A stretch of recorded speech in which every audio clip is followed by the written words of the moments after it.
Hello, everyone. Thanks for joining me today on this webinar. My name is Ricky, and I am a digital business advisor at Business Station. So today, what we're going to do is talk about SEO, essentially. So how to get found on Google and some of the basic things you can do to attract, well, I say basic, I'm talking relatively basic things you can do to attract more visitors to your website. And obviously, by attracting more people to your website, you've got a better chance of converting people, whatever that conversion goal might be. It might be just to get people to sign up to your email list, or it could be to purchase something. So the more people you've got coming to your website, the more chance you have of doing that. So it's quite an important objective. Now, there's a fair bit to get through in 1 hour. And I don't necessarily, expect you to remember everything because I do go through a fair bit. But at the end, there's a link I provide to some of the resources that I talk about during this webinar. But also, I think it's just a good idea to do this so that you get an understanding of what's required, and so you've got a better understanding in your own mind as to what's required.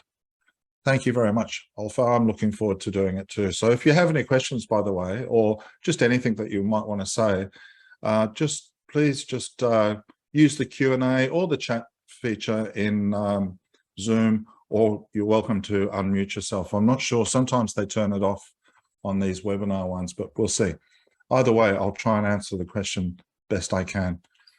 So like I said, there are some resources or a link to some resources that you can access later.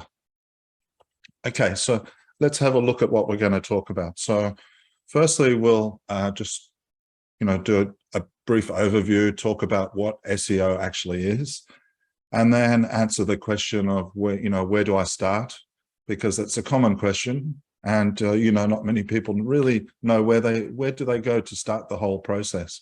So we'll look at that, and then some of the things that you should be doing. So, it's about keywords and structure, links, performance. It's a bunch of things. So it's not just one thing, and we'll talk about all of those. And then I'll leave you with, it's just a basic slide, 12-point action plan, so that you can see that you don't have to do everything all at once. You can do it in a step-by-step process that might take you, X amount of time, depending on how much time you have, because we're all busy nowadays. Okay, so that's what we're going to talk about. So firstly, what is SEO?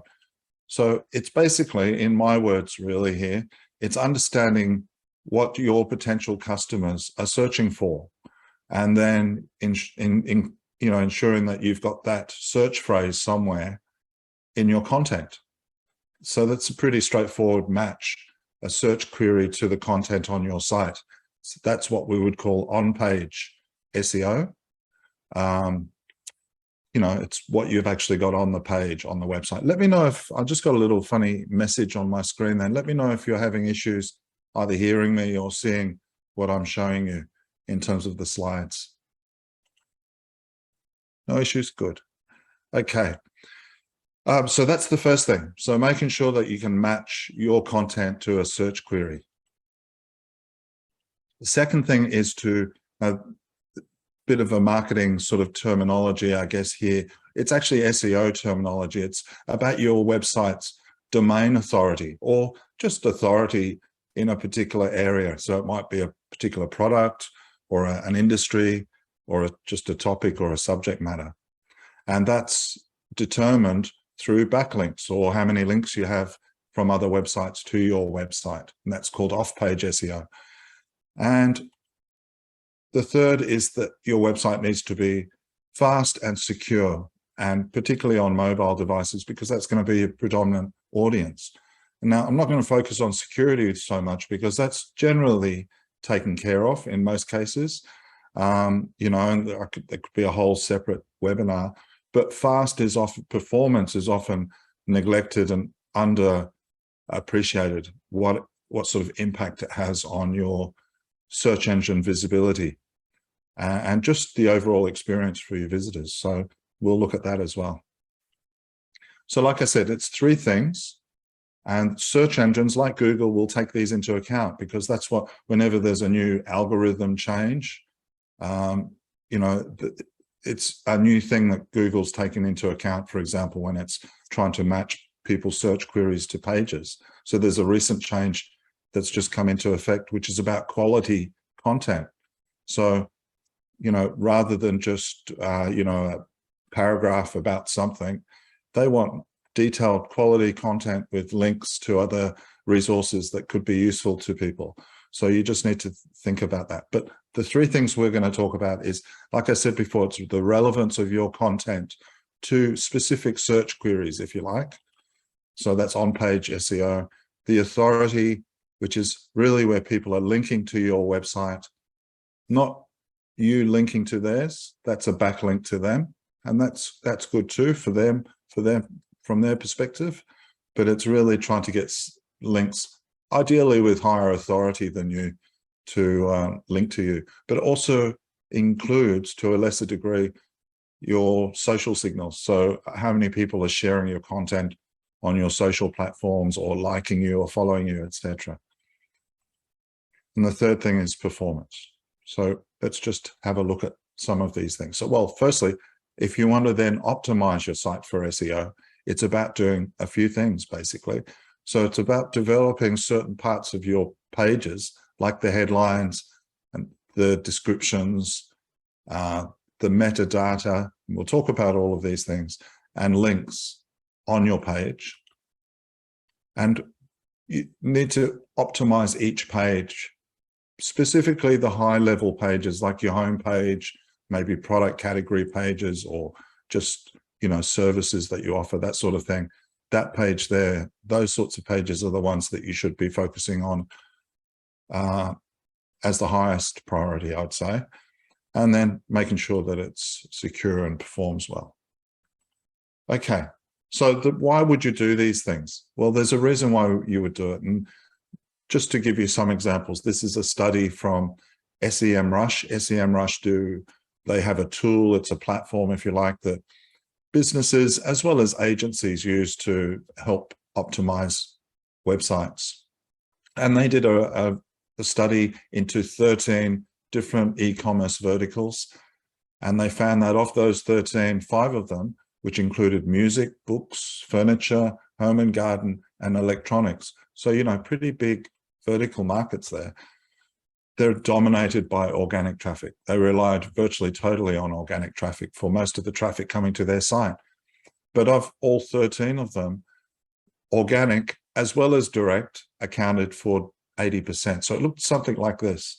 So 50% or just over was coming from search engines, 28% from direct sources, so where people are directly, you know, putting your domain into the browser, for example. Referral traffic, 10%. Paid, so advertising, just under 7%.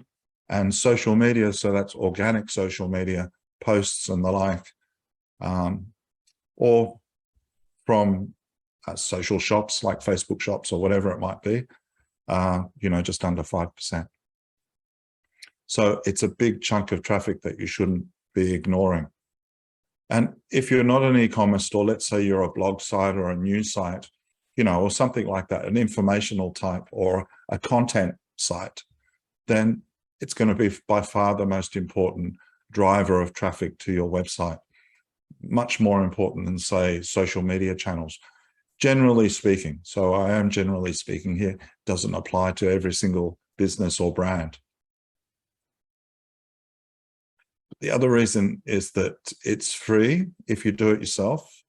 It's recurring. So once you've optimized your site, you can stop and you keep getting the benefits of that optimization indefinitely. You can always improve that, how well it's optimized, but it's always optimized if you've done it once to some degree.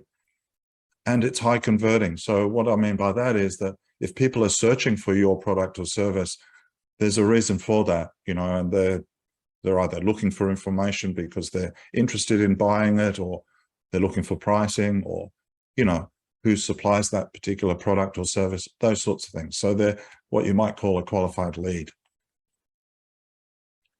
So that's the reasons why, and this is the end goal, if you like, which is a Google search page. Could also be a Bing search page. Don't forget Bing. Bing's about 20% or so of the market, search market. Google's about 80%, give or take. There are some very small players as well. So, you probably shouldn't ignore that 20%. So I'm just showing you what you might be sort of aiming for here. So I searched for women's summer dress. And as you can see, there's some shopping ads on the side here. And I can click on that and go to the shopping tab. There's just organic results as well. Some have product shots in them. There's Google My Business or Google Business Profile plus Google Maps and Google Reviews. Then you've got the other organic results. So I would recommend this is a great starting point if you want to do some SEO, just to see, what's happening on there. For example, what are other people searching for down the bottom there? Very useful information. Also, if you put your cursor into the top there, it'll also drop down a range of other suggestions. There's also the shopping tab. So this is, if your product sort of suits this, if it's a physical, shipping in a box type product, then, this is an ideal sort of platform for that, because everything below that first line there is a free listing. These people are all listing their products for free. And as you can see, if I was looking for a particular type of dress, maybe not me personally, but, someone was looking for a particular type of dress, this is a great way for them to shop because they can see the product and click on that particular vendor. Same applies to images. If you have a product that lends well to images, it is a way that some people might find your site, but you also might be an image-based business like an artist or a photographer. And, so images is also important, and also things like video, which I don't talk about here, but they're also obviously very, very important. These are all search-based facets, if you like, of a search engine or a search page, and you can optimize your page to benefit from all of them. Okay, so that's the end goal, and you want to rank well on those. So where do you start? So the first thing maybe is to identify a starting point. Start somewhere so you can identify what you need to work on, really. So, there's what we call audit tools, SEO audit tools.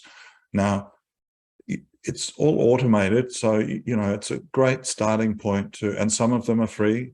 This one here I'm showing you is free, but other ones are premium. This one will just do your home page. Others will do your whole website, and also do a bit of your social media, etc. Your Google My Business profile. It depends on what you're looking for, but just to get a heads up, something like this might be a good starting point. And this one is actually by a company called SEOreviewtools.com, and they have a lot of tools, including this one.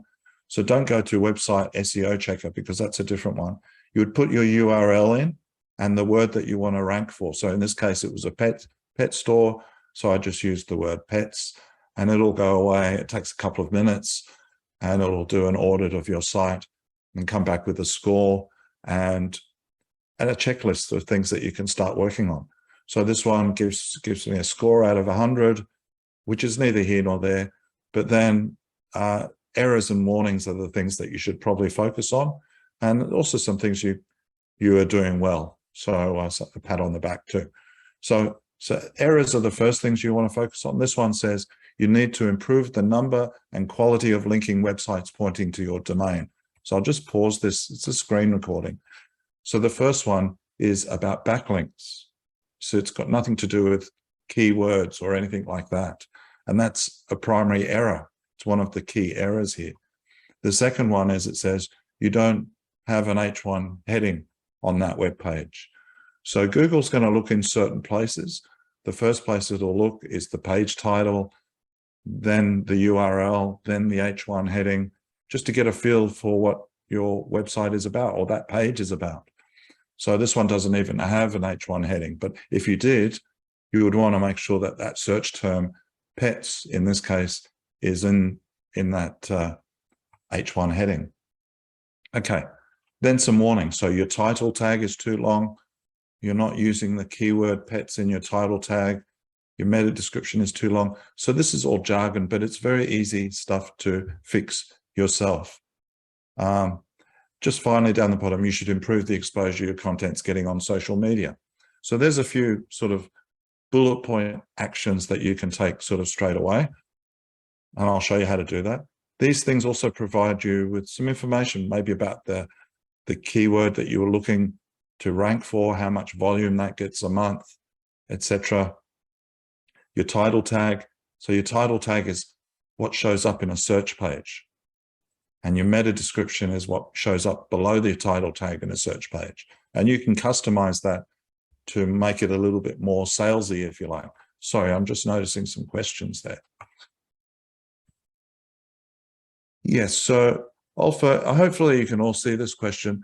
It's about the quality of the backlink. So that's very important. You don't want just any sort of links from anywhere. You want to, and I'll talk about it a bit more in a second. You want to be choosy, and ideally they should try and align either with your business or, so in other words, if you're from XYZ industry, then you should try and get links from that industry association, or maybe the supplier of parts in that industry or something like that, one of your peers. But you can also get backlinks from business directories. So True Local, Local Search, wordofmouth.com. These are all very, very good ways to get backlinks. It counts negatively, yes. So if there's some of those backlinks are called in Google language toxic domains. So they're basically links to sites that aren't what they're pretending to be. So they're often called toxic backlinks, and they could be a bit spammy or worse. So business directories are good. So they're what we would call citation sites, and they're very, very good. I'll go through some of those shortly, but just not, don't go and buy, cheap backlinks from someone, $5 for 100 backlinks, because they undoubtedly will be toxic sort of domains. Okay, so that's a little bit about just a starting point. Do an SEO audit, and you'll get this useful information that can be very, very handy as a starting point. Secondly, if you've got Google Analytics, so I'm talking about the full version where you go to analytics.google.com rather than, say, the cut down version that, say, Shopify has, for example. This is the actual version. You might have it, if you've got WordPress, you might have the full version within your WordPress, depending on how that's been set up. But it's a wealth of information that you might just want to have a look at for a range of different reasons. And I'll just show you that now. So if you've never been to Google Analytics, this is like the dashboard, and you can customize this. So it tells you just on this page, quite useful information, how many users you've got in that particular period, and how many sessions and what revenue they generated. And you can change that window to a bigger picture view, for example. So just to see how you're trending. Also, next door, how many active users are on the page or on the site right now, what pages they're viewing. So that could or couldn't, it's quite useful, I guess. Also, total events, a little bit of information like a snippet that you could use, but this is more useful information. So where are your users coming from, what time of the day, and what traffic channels are they coming from? Is it social media? Is it Google search? Is it Bing search? Is it, and you could tunnel down further, what source or medium? So, what social media channel, what search channel? Is it advertising? If so, what advertising? And so you get a real good understanding of where your traffic's coming from. What devices they're on, 82% on mobile in this case, what pages they go to, and then information about your users. So are they trending up or down, and a range of other things. So as you can see, really useful information. Now, if I go into audience here, if someone ever says, who are your visitors, who comes to your website? Well, you go here and you can find out, quite accurately. So whether it's, the age, different age breakdowns, for example, and how they all react differently or engage differently with your site. So for example, bounce rate. Do older people bounce more than lower people, younger people, for example, because, you know, that might say, well, there's a problem with your font size, or it's just difficult for people of an older age to access, for example, just as an example.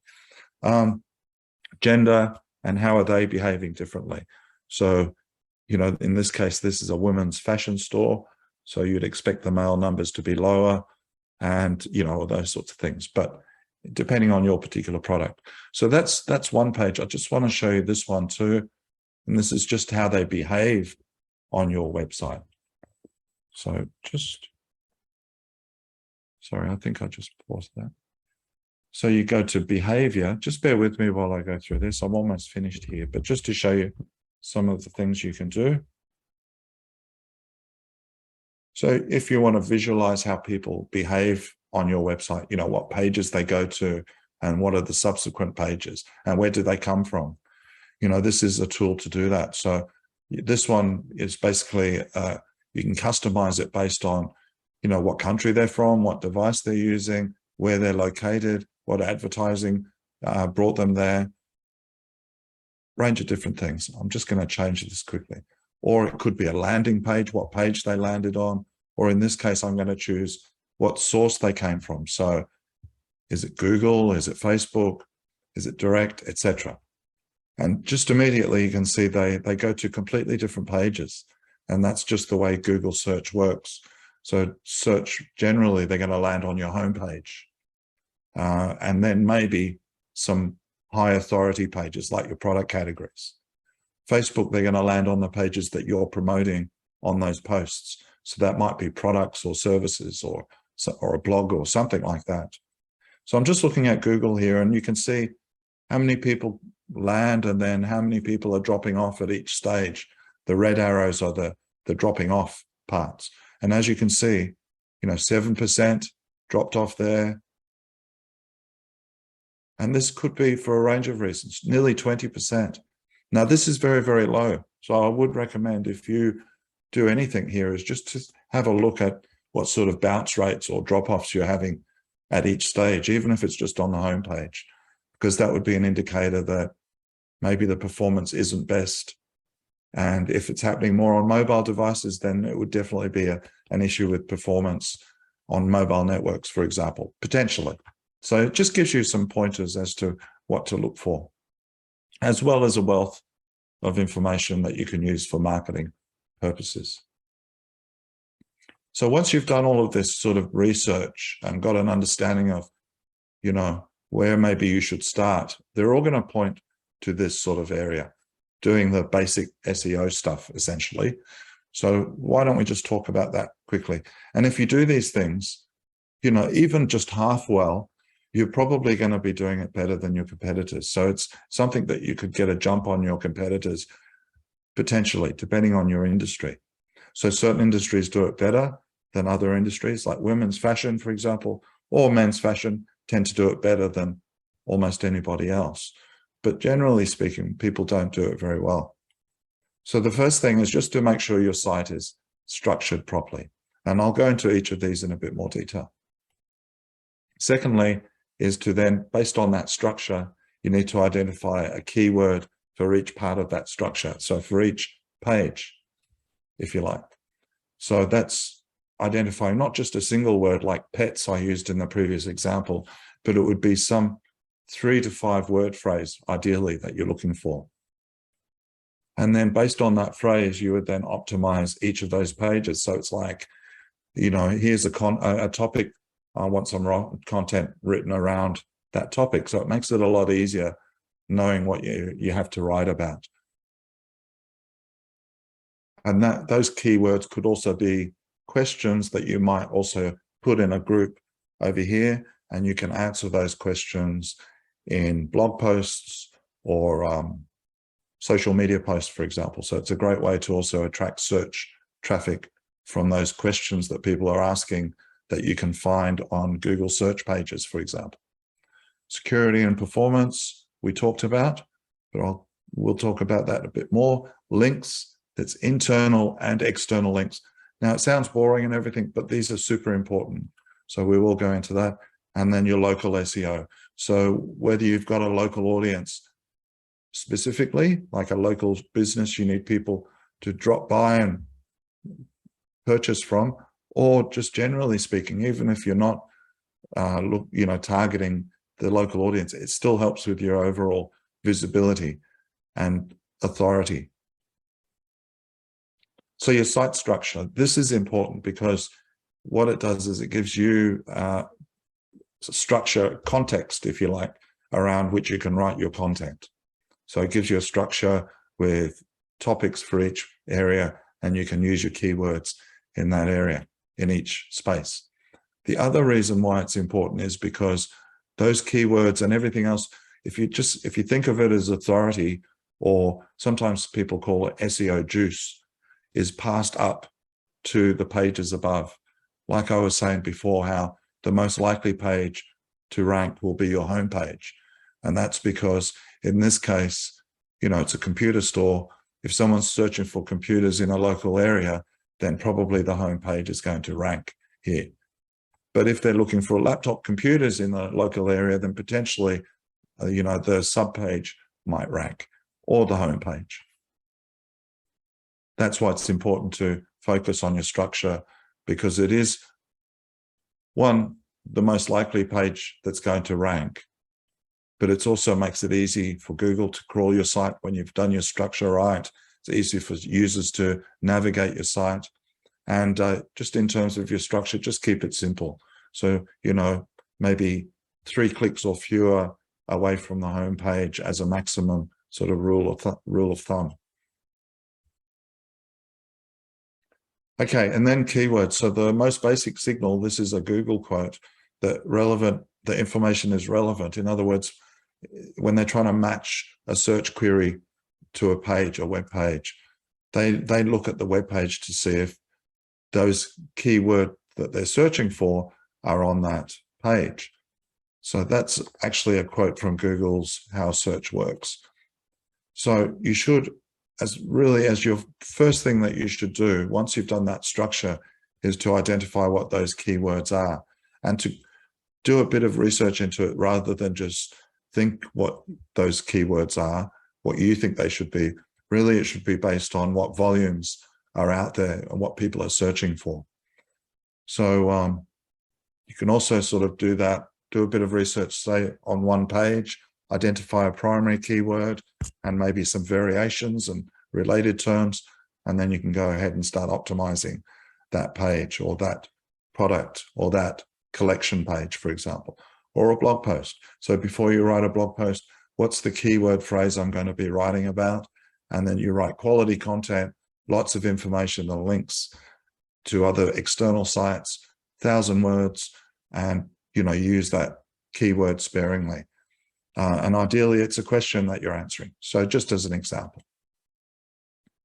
So that's essentially what you need to do. So identify what those keywords are, and then you write some quality content around those for each piece of content.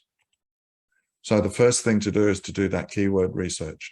And when you're doing that, you want to identify or think of 3 things.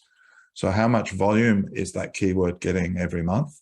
Because if it's getting, 10 searches a month, Australia-wide, and you're just targeting, a small part of that country, say, I don't know, let's say you're in Newcastle, New South Wales, that's 2% of the market or something like that. So if there's only 10 searches Australia-wide, you're going to be struggling to rank or get some volume to your website. So you need to identify what those words are, and you can do that using different tools like Keyword Planner, for example, which is a Google tool, and it'll tell you how much search volume there is for that search phrase every month. So this is a bit old, so they'll normally show you a range, so 0 to 100, 100 to 1,000, 1,000 to 10,000, for example. They also show you a competition column, but that's relating to advertising, not keyword, not organic searches. Usually the higher the competition, the more commercial intent, if you like, is involved with that keyword. So they have more commercial value. The second thing is to think, not that competition I was just talking about, but from an organic competition perspective. So how much volume is there? Secondly, how much competition is there? So an example here would be that example I gave before, pets, but I'm going to use t-shirts as a different example here. If I try and rank for the word t-shirts, I'm going to compete with every organization out there that sells t-shirts, you know, Target, right through to the local surf shop, to someone that makes custom printed t-shirts, everybody. So it's going to be very hard to rank or to compete, and therefore to get traffic to your site. So you might add a second word to that. So in this case, blue t-shirts, and you would attract people that are specifically looking for blue t-shirts, but it might still be difficult to rank because, you know, even Target have blue t-shirts, and, you know, the t-shirt store have blue t-shirts. So what's a third one that you could put in, or a fourth phrase? So it might be organic cotton, blue organic cotton t-shirt, for example, might be an example there, where you've got, in fact, 4 phrases in a keyword. It's going to allow you to niche, if you like, and attract more visitors to your website. Now, with a long tail keyword, as that's referred to, you can also rank for any sort of combination of those. So organic cotton shirt, t-shirt, for example, or blue cotton t-shirt, or organic t-shirt, for example, any sort of combination. And most search terms, when people are searching, are long tail. They're usually, you know, people don't usually search one. They wouldn't go into a search and go and type t-shirts, because it would be too generic. They would type, you know, t-shirt sale or cotton t-shirt or whatever they're specifically looking for. So you need to really think about that when you're doing a keyword research. So as an example, if I was a builder and I was in Mount Barker, and that was my target audience as well, and I built homes for people, then for my homepage, I might consider Mount Barker home builder, for example, as the keyword phrase that I want to rank for, rather than say builder or even home builder. If I have a dress and it's, you know, it's a summer maxi dress type dress, and it's made out of cotton and it's floral, then I might use all of those. 5's getting on to, it's a bit too many, but still, 5's probably about maximum. But you could also use a brand in there. So if it's a well-known brand people are searching for, you know, that might be the keyword that I want to use on that product page, you know, not on the home page, obviously, but on that specific product page. And if I had a category that sold dresses, and, you know, it might be summer dresses, for example, then that would be within that category. And the keyword for that category might be, I don't know, cotton summer dresses, for example, a 3-word phrase. And if I was a service, you know, you might want to add a type of what type of service are you, maybe where you're located, as an example. So small business accountant Perth, as opposed to, say, just accountant, or even accountant Perth. The order of words does matter, Olfa. You're asking very good questions. The reason why it matters is because what you need to do is, at some point, you're going to need to insert this phrase into certain places, such as a sentence. So and this makes it difficult because, you know, so for example, if you've got a dress that is a floral cotton summer maxi dress, that could be the product title. But when you're trying to describe that, you know, it starts to sound a bit weird. But I think it's better to sometimes sound a little bit weird, not too weird, than not optimizing your page at all. So you might have a description that says, our beautiful, you know, brand name floral cotton summer maxi dress has just arrived and is, as you can see, so it fits in really well, sort of. It's a bit wordy. You wouldn't want to say it too many times. So that's another thing. We'll talk about how many times you actually need to use that keyword as well. So hopefully that answers your question. It does matter. And it does matter also in terms of volume. So what people are searching for. Generally speaking, though, if you're, say, Perth accountant versus accountant Perth, a search engine will rank you for both of those search terms, generally speaking. So, okay, so But you'll find those sorts of things out if you do the keyword research, because the keyword research or the volume is a proxy, if you like, for demand. So it's a great marketing research tool. If you're just starting off, or you maybe just want to, it might just pinpoint some things that you need to maybe address, or you're not addressing, or a market that's there and getting lots of volume and you're not even talking about it, for example. So just those sorts of things.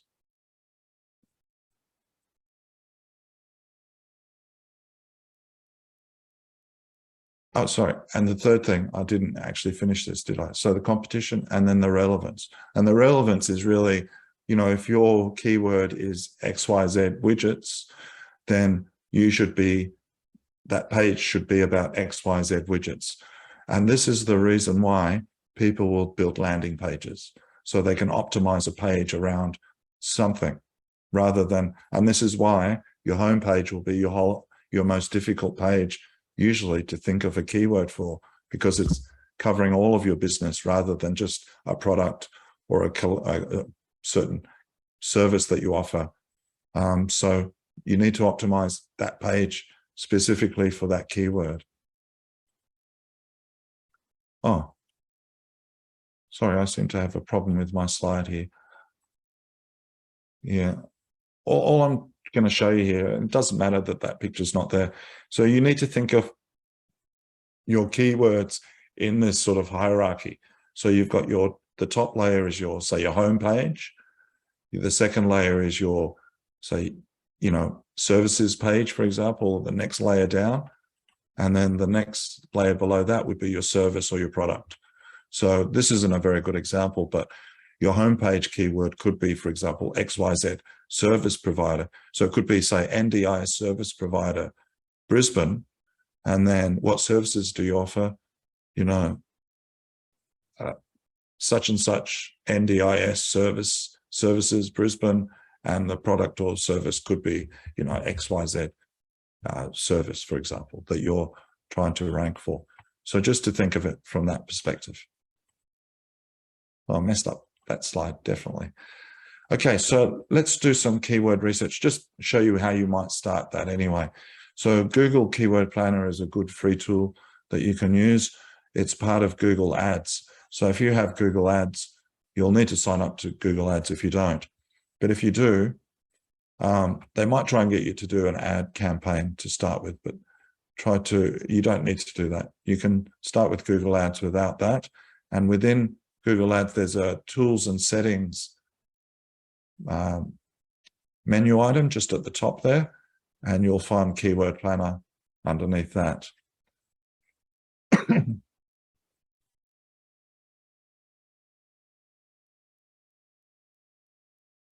And then what you want to do is discover new keywords. So you'd click on that and type in ideally a few keywords, and try and do a page at a time if you can, but it doesn't really matter, I guess, but try and do, or a product at a time. And so I'm putting in women's cotton top, and I want to identify a keyword for that particular product, for example. So I'm going to put cotton top for women.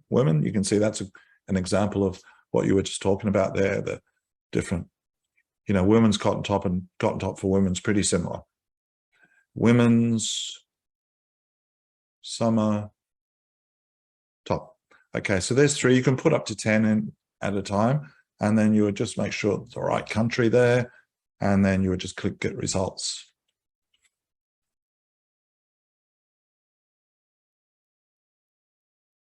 And it'll come back with this list of suggested keywords based on what people have searched for in the past. And you can actually sort that by average monthly searches, but I won't for now. You can see, 1,000 to 10,000, 100 to 1,000. So you can really identify the words that are going to bring that volume in. Now, I just want to use I just want to use an example here if I can. Sorry, I messed this up.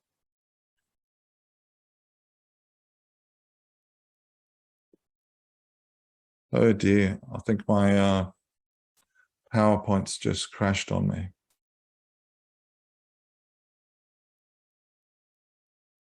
Okay, everyone, I'm just going to have to just pause it for a second. I'm just going to have to just fix my PowerPoint. Literally will take me 10 seconds.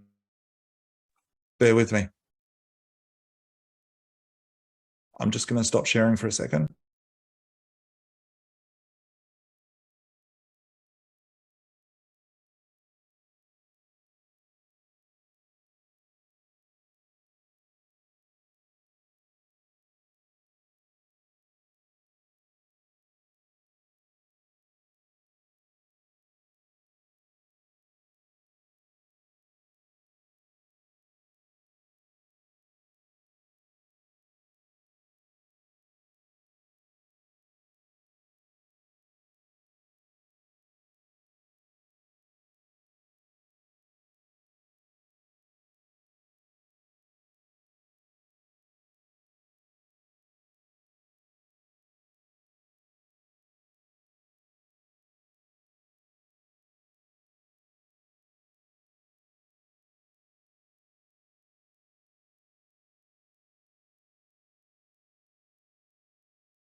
Oh, I'm sorry. I was muted the whole time. Thank you very much. I'm sorry. Okay. Bugger. I did all of that. I was just talking away, and all I was basically saying is I just want to use this as an example. So you can see summer tops gets between 1 and 10,000, and cotton tops gets between 1 and 10,000. Now, if I was to combine them and say search in this research, put in summer tops and cotton tops, I'd probably find that the volume's very, very low. And it's because people aren't going to search for that very often. They're going to search for one or the other. But if I combine them into a keyword that I could use on a product category page, like, you know, summer cotton tops, for example, then I'm going to benefit from both of those, even though people might not be specifically searching for that keyword. This is where it starts to get a little bit difficult to understand. So hopefully that does make sense, though. Give you another example. So if I was to put in here and do my research, I want to see how many people are searching for small business accountant Perth. I'd probably find that there's probably quite low volumes for that, because people in Perth, when they're searching for a small business accountant, they might not be using those specific terms. They might not be searching for Perth, for example, because they're in Perth. So they might not put small on there. They might just search for business accountant or suburb name, for example. So you just need to keep that in mind. Okay, so that's the starting point, is do some keyword research using something like Keyword Planner and build a list of, a bunch of keywords that you can use, for each page, or optimize each page around. Whew, that was a bit difficult. Okay, so once you've done that, or identified those pots of words, if you like, you then need to start to optimize your content. Now, without trying to simplify it or oversimplify it too much, it's really, Google only has a limited amount of time. So it's going to look in certain places to work out what your page is about. And you can't put a list of your keywords, so you actually have to put them within the content, quality content, remember? So, but it's still going to look in certain places.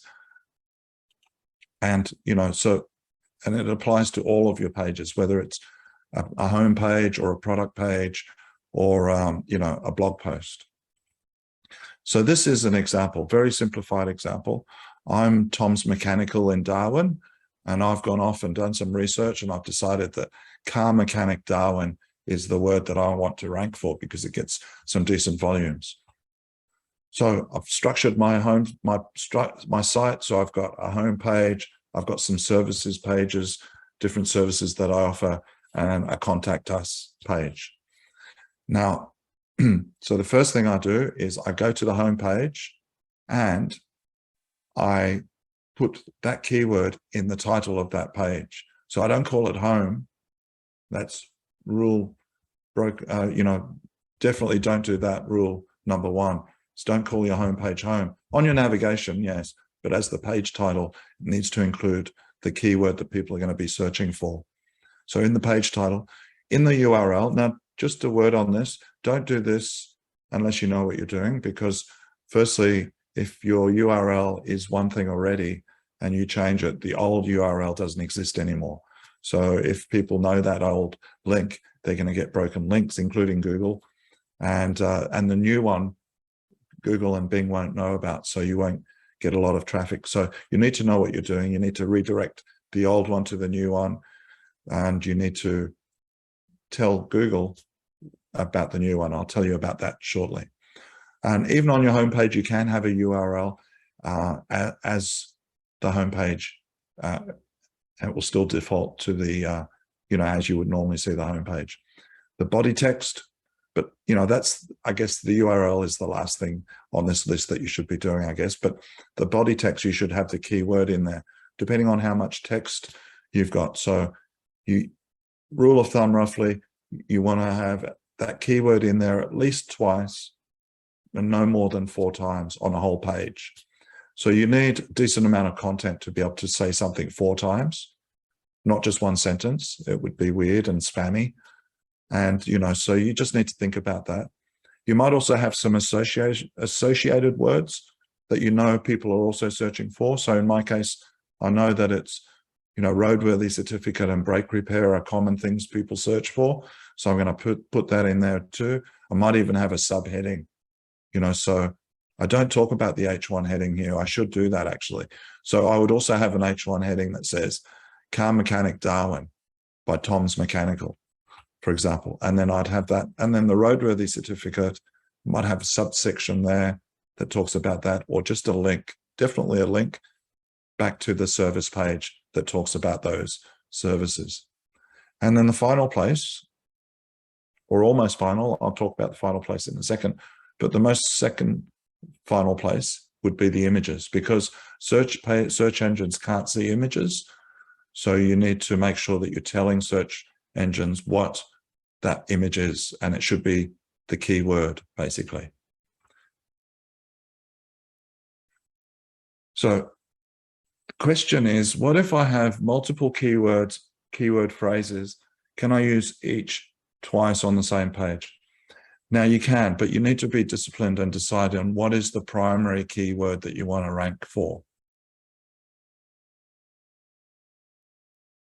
Sorry, I'm just looking at your previous question. I don't quite understand the 2-4 rules. Okay, so it's 3 to 5 word phrases. Maybe that's what you're talking about. But yeah, so you can have multiple keywords, but you need to identify the primary keyword phrase that you want to rank for, because you're going to put it in these places, like the title, the headline, in the content. Now, while you're identifying that keyword in that research, you're going to also put some other keyword phrases, associated phrases that you might also want to rank for, like I've done there: roadworthy certificate, brake repair. But they're really just links to a page that's optimized around those pages as well, around those search terms. So hopefully that makes sense. Now, you also need to put that keyword in the alternative text tag of your images. You can also use those alternative phrases in there as well. Okay, so that's really it. It's relatively straightforward. In the title, in the URL if you can, in the body text, and in the image alt tag. And ideally just some links. So if you've done that and your images aren't too big and slowing the website down, that's essentially an optimized web page. So when someone searches for car mechanic Darwin, this is most likely going to rank for that. Okay, now, so I'm just going to go through where you need to add those keywords, because there's one other place I haven't talked about. So the first place, like I said, is in the URL.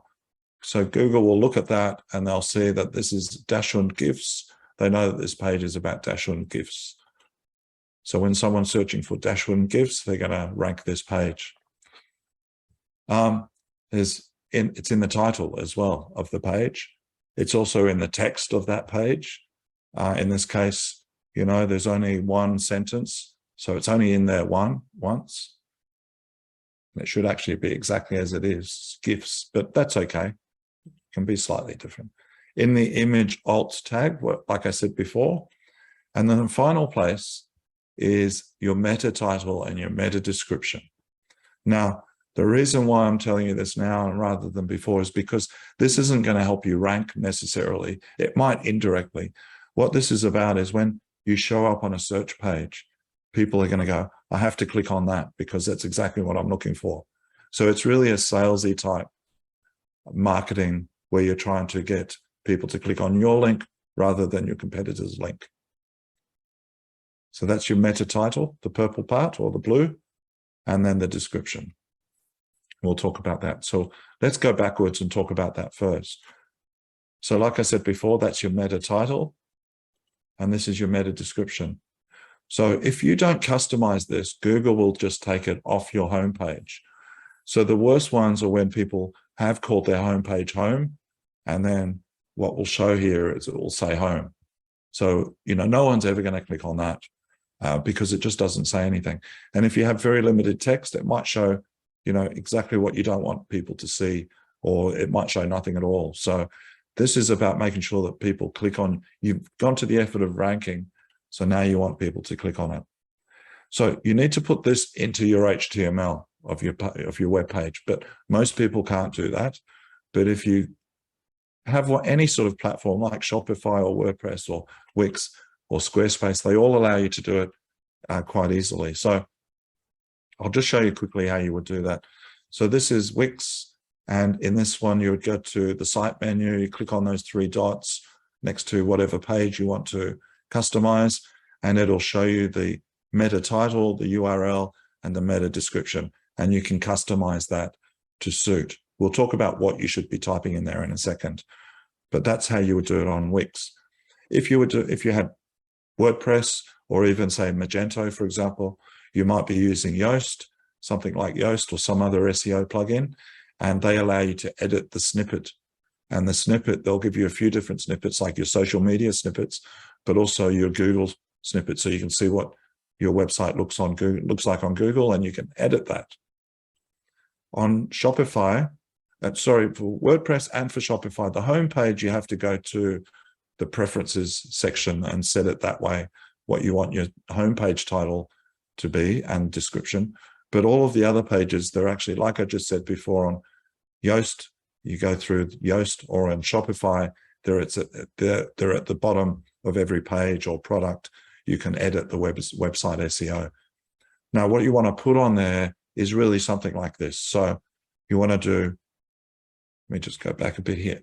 Really the one on the right there. So primary keyword, space, secondary keyword, space, or separator, brand name, something like that. So keyword might be another one, location, brand, business name, something like that might be a way that you could do it. So as an example, this is Jessica's yoga studio. Her primary keyword she wants to rank for is private yoga classes. So she puts that as the primary part of her meta title. She has that vertical line as a spacer. So you can use that. I think it looks a bit better. Or you can have a dash. And then she puts her secondary keyword, which is New York City. And then a third one, which is her business. And so that's how it shows up on a search page. And then she would sort of customize that description as well. Squarespace, you can definitely do this on Squarespace. They all allow you to do it. I think Squarespace is, I don't show Squarespace on here, but it's relatively similar to Wix. It is almost identical. There's also some if you're on a specific platform, I would just search, in this case, Squarespace SEO, and try and find the guides that they provide on how to do these sorts of things. And it will tell you how to do the meta title, meta description. It's very, very easy. So like I said, it's not going to help you rank, but what it will do is when you are ranking, it'll get people to click on your page, and therefore you'll get more conversions, and indirectly that'll help long-term for your ranking because you've got a higher click-through rate. So you need to keep that unique for every page. And it could be something different, like in this case, Nike shoes, men's and women's, free shipping. So you'll see this in fashion sometimes. The last part, they'll put some sort of sales feature like afterpay available or 50% sale on now, because you don't want that on your page title, but you definitely want people to see that and know about it. So adding your alt image tags, same sort of thing. This will help with your ranking, and you need to put the keyword in there. Sorry, I'm running a little bit late, I think, aren't I? What's the time on? But anyway, I'll skim through these quickly. So you put the keyword behind that image, if you like. And so this is, I think this is WordPress. If you edit any image on WordPress, you can do that. Worst case, you can always go to the library and do it through the the media library. Shopify, same thing. You can click on the image and add the keyword to that image alt text. And Wix and Squarespace, it will be something like this. Wix actually just have a question that says, you know, what's in the image? Tell Google. And you need to tell Google what the image is about, which is your keyword. And in all cases, try and use all of the, so you can use 125 characters, try and use all of them if you can. Now, internal links, I'm just going to really skip through this, but this is just making sure that you've got links within your site. So it could be, it would be from your navigation. That's one way. You might have a list of your different product categories or featured products. That's another way.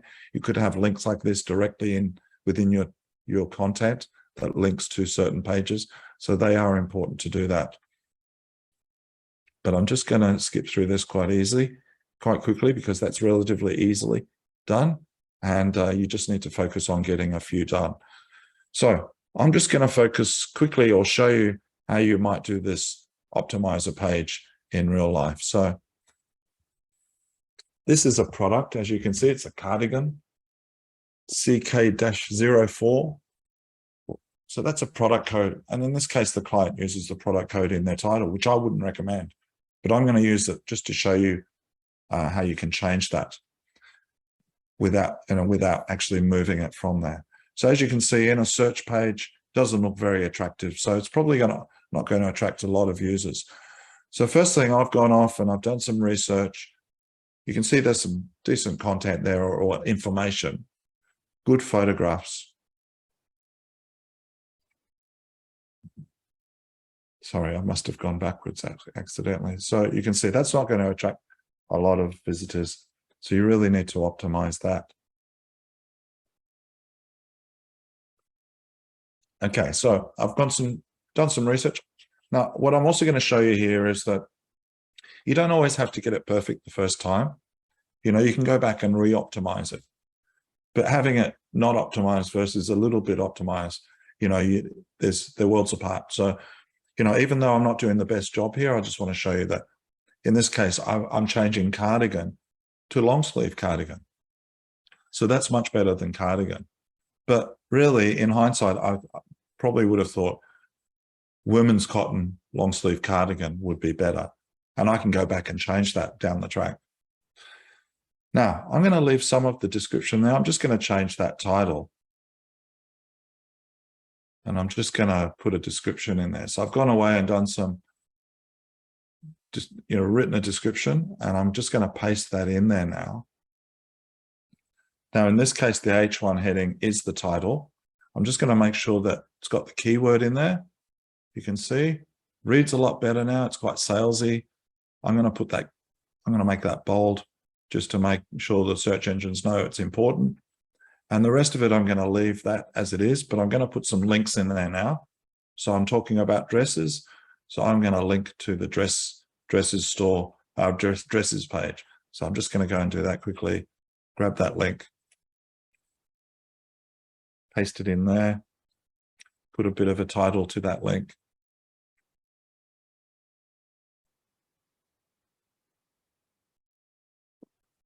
And then I'll do the same for the tops.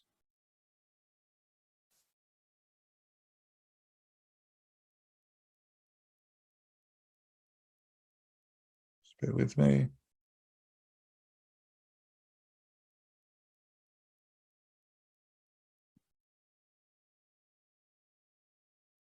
Same with those. I could do better there, but nevertheless. Okay, so we've got a bit of a description. Now, just want to make sure you've got that keyword copied so you can paste it in some places now. So the first place we're going to go are these images. So what we need to do is put the keyword, you can see just on the right there, there's a link, add alt text, paste that keyword in and save that. Now there's a lot of images here, and now Google hasn't made it clear whether they should all be different, but I would say worst case is have nothing there at all. Next best would be to have the same keyword everywhere, but even better would be to maybe mix it around a bit. So this is where you can use some associated terms, you know, cotton, black, women's, you could change it all around, but just as long as those keywords are in some cases are the keyword, or, you know, similar to that keyword, or include that keyword phrase. So you need to do that for every image on that page. So remember, sometimes images aren't actually on that page. They're virtually or dynamically put there. So a good example would be, say, a homepage of a Shopify store. You might have collections there. Those collections images are often coming from the actual collections page. Okay, now just going to optimize this now. So I can edit that. Now this is where I can remove that CK04 because I don't want people to actually see that. So I'm going to put a spacer in there. And so I'm using the vertical line. I'm not sure what that's actually called. Cotton and elastin, for example, if that was the other keyword, I might put another spacer in there. You know, Australian made, free shipping, Australia wide, organic cotton, you know, a range of different things that I could put there. But remember, this isn't about ranking. This is about getting them to click on this particular link.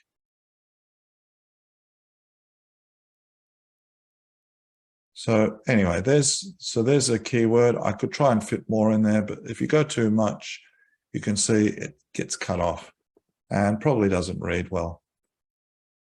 Could just have afterpay, probably not. So I'm just going to leave that. Okay, I think you get the idea. Same thing with the description. You'd edit that. That's a little bit long. You'd make it punchy and salesy, and then edit the URL if you want to put the keyword in there. So like I said, be cautious with that. In this case, I'm going to put the URL in there. And even though it looks like in this example, I don't do that, I do. And I'm just going to show you what you would do if you do that. So in this case, Shopify will automatically redirect from the old page to the new page, but Google doesn't know about the new page. So I want to make sure Google knows about that. So I'm just going to flick through some slides here. So you do the same for your collections, exactly the same. Optimize the title, the description, put the alt image tag in there for the images, etc.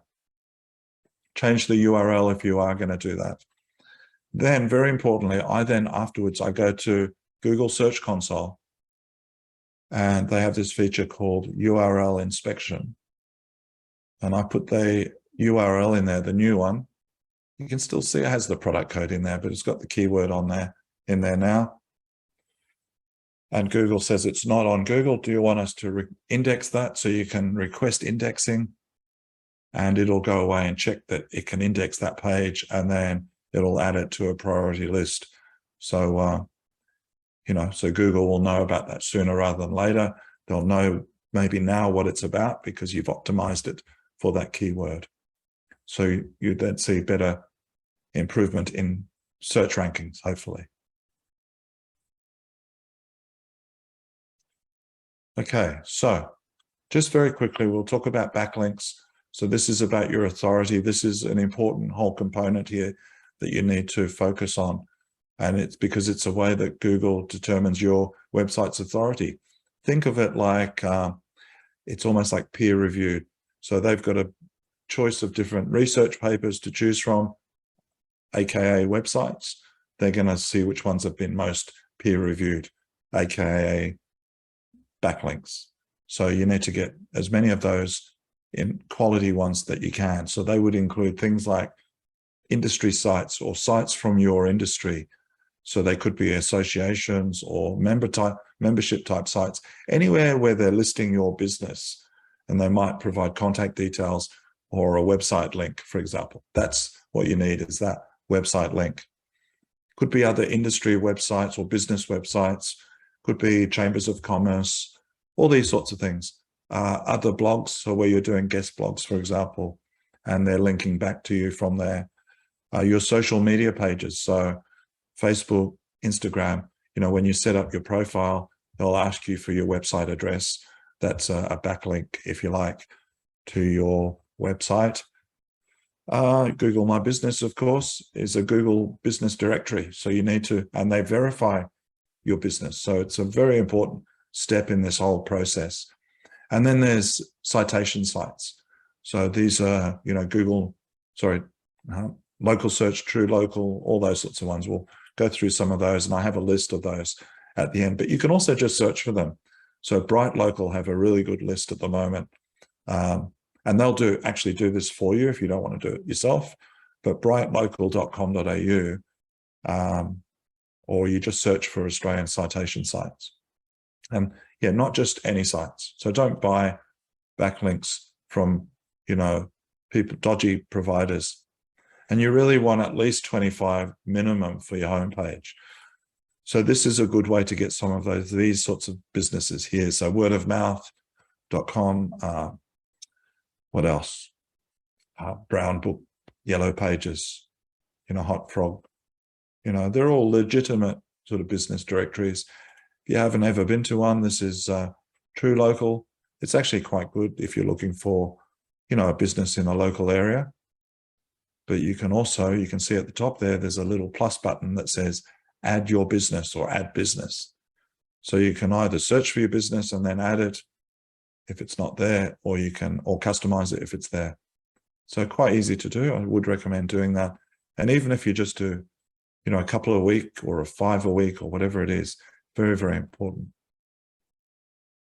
You could also consider doing blog posts. One of the ways to search for a blog post in your industry is maybe just to search for, Write for Us and then your industry. So in this case, Write for Us, women's fashion.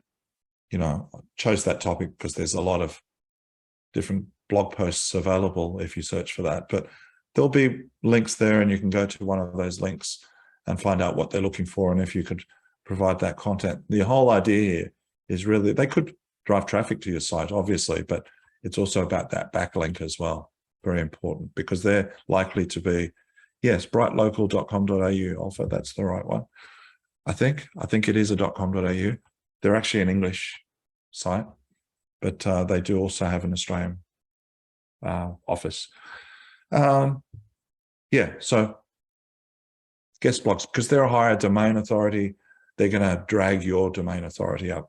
So Google will look at that and say, well, if these higher domains are linking to it, must be quite an authority. So let's put them up as a search result. Okay, just almost at the end here, just do definitely get your Google My Business listing up and running. For all of these citation sites, even if you have a business that you run from home, you don't want people to drop by, that's okay. You can still hide your business on most of them. This one in particular, you can hide your business, but it's definitely something to get, firstly, claim and verify your business, and then start to optimize your listing, including your website address, and make sure that it's the right one. So just include, like, for example, this one in this case is HTTP. If yours is an HTTPS, which most are nowadays, make sure you're getting the right version in there, because that's pointing to another version of the website, if you like. So you're not benefiting from that backlink. So I often tell people just to copy it from your domain, from your browser. Just copy it and paste it in there. So that's very important. And of course, it's also about Google reviews, particularly if you are a local business, and you might be getting into local service ads down the track when they're launched here. Things like Google reviews are very important, and your Google My Business profile. And also just submit your business to those citation sites. Now, just one thing about security and performance, I've talked about them a bit. Essentially, I'm just going to cut to the chase here. It's really what you need to do is go to this site, gtmetrics.com, and the default, don't worry about opening an account or whatever, just get a baseline. Is your website fast or slow, or somewhere in the middle? If it's somewhere in the middle, it might not be a problem. If it's fast, that's great. But if it's slow, that's a problem, and you need to fix that before you do sort of anything else, because it will affect everything. It'll affect how many people come to your site. It'll affect your advertising performance. So just go to gtmetrics.com, put in your URL in there, and it'll do a quick report for you and tell you if your site's fast or slow. And it'll also tell you why it's slow. Often case it will be because you've got big images, not always, but big images. So you need to maybe optimize those down to something that's going to load nicely on a small mobile phone somewhere, for example. So you just need to think about those images and keep them below 100K, definitely, for a very large image, and much smaller than that for medium and small images. So just, if you use something like Tiny JPEG, you can just drag the image in there. You can do up to 20 images at once. And, that's a 200K file, which is way too big for a website. Drops it down to 53K. Now, depending on how big that image is, that might still be too big, but it's much better than 200K. So yeah, just easy solutions. There are also things like batch compress. This is sort of 4-in-1 tools. You can also crop it, compress it, resize it, all different things. And then just finally, just think about maybe writing a blog post, because they are an excellent way to rank, particularly if you're asking questions about a particular topic.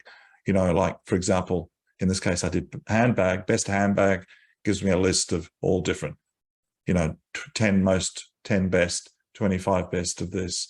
So it is a great way to sort of rank. So I'm just going to show you the 12-point action plan. So just do some research using those audit tools, and then maybe also do some research in terms of your keywords. So what do you want to rank for? Find out those and think about that. That'll clarify everything, really. And they'll also clarify things like your structure, how your site should be structured, and how you then apply the keywords to it. A couple of these are duplicate, actually.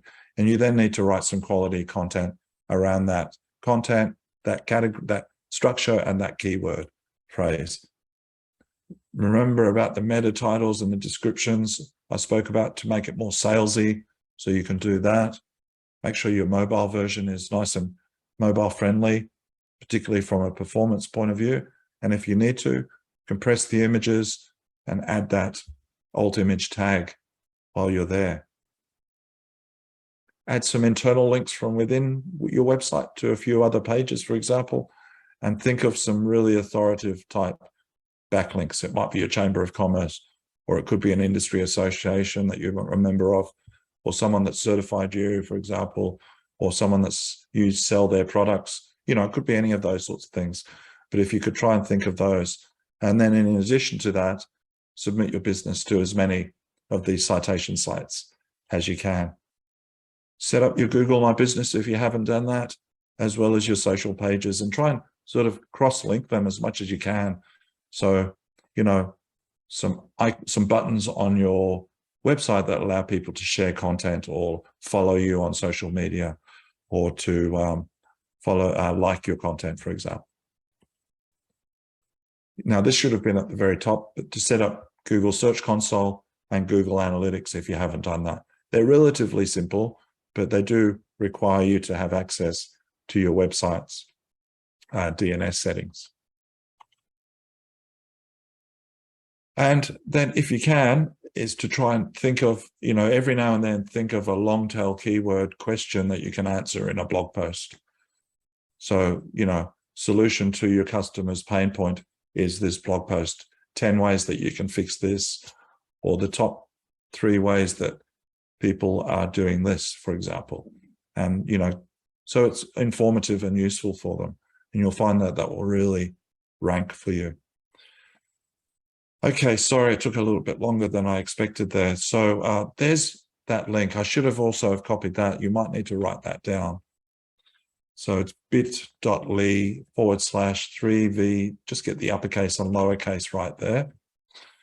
You've also got my email address there. So if that doesn't work out, or you have a question that I haven't answered properly or whatever, or that pops into your head, just send me an email. I'm happy to do that.